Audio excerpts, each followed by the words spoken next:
My dad was the captain of the Green Beret during the Vietnam War. He fought through many battles, took many wounds, and fought through seemingly impossible obstacles. But that's not what makes him a hero in my life. After being held captive in prison for 8 years during the Vietnam War, my dad escaped. His escape to America was simply amazing. Nearly dying from his journey, he made it to America safely. My dad started his new life in Oakland, California, leaving behind all his family, life, and memories. Shortly after his new life in Oakland, he started falling in love with a neighbor of his. After just a few months of spending time together, they then got married. In 1987, they had their first child, my brother, Robertson. After Robertson was born, they felt like they needed a bigger home because they wanted to expand their family even more. So they moved to San Leandro, and that's where my second brother was born, Harrison. After a few years of staying there, my dad felt like he needed a new home. So in 1993, they moved back to Oakland, and that's where I, Elizabeth Lisa's son, was born. My mom and dad raised my brothers and I in Oakland until 1997. My parents were really concerned about our safety there, so we packed our things and moved out to Bay Point. After only living in our new home for 2 years, in 1999, a devastating thing happened in our family. My mom took off with the man that she was having an affair with, and she took me with her. I was with her for a total of 5 days.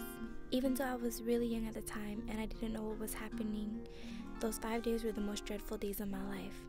I got really sick from all the driving and the fast food we always ate. I didn't know, but while I was with my mom, my dad tried everything to get me back from her because my dad knew she wouldn't be able to take care of me. He was right. After the 5th day, the cops finally located me and forced my mother to take me home.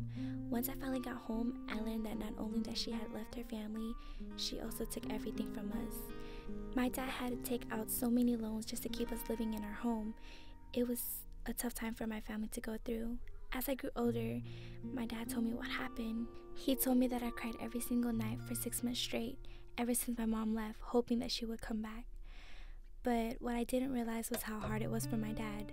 Every day he dropped me and my brothers off at school and go straight to work. After work, he would drive 1 hour to our shop where we own in Sacramento, while me and my brothers were in the after-school program. He would then pick us up from school, bring us home, cook and clean for all of us. After repeating this routine for about 2 years, in 2001, my dad had a stroke from exhaustion. He was hospitalized for 6 months. Since he was ill for so long, eventually he didn't have a way to produce income for our family. But at the time, my auntie Eve and her family were living with us, and they managed to take care of me and my brothers along with their kids. After my dad got better, he went right back to work and our family got on our feet again. In 2003, my dad met Soka. They quickly fell in love and got married. That's when I started seeing my papa's happiness come back to his life. And that's the one thing that I always wished for ever since my mom left us. After a few years having her as my stepmom, she then brought a new baby into this world named Jefferson. We were all very happy when he was born. It felt like we created a whole new happy family. Now I'm 15, my older brother is 21, and my other brother is 20, and Jefferson is now 1 year old.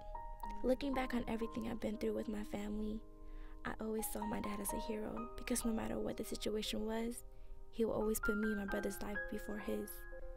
And although I go through ups and downs with him, I'll always look at him as a hero of mine.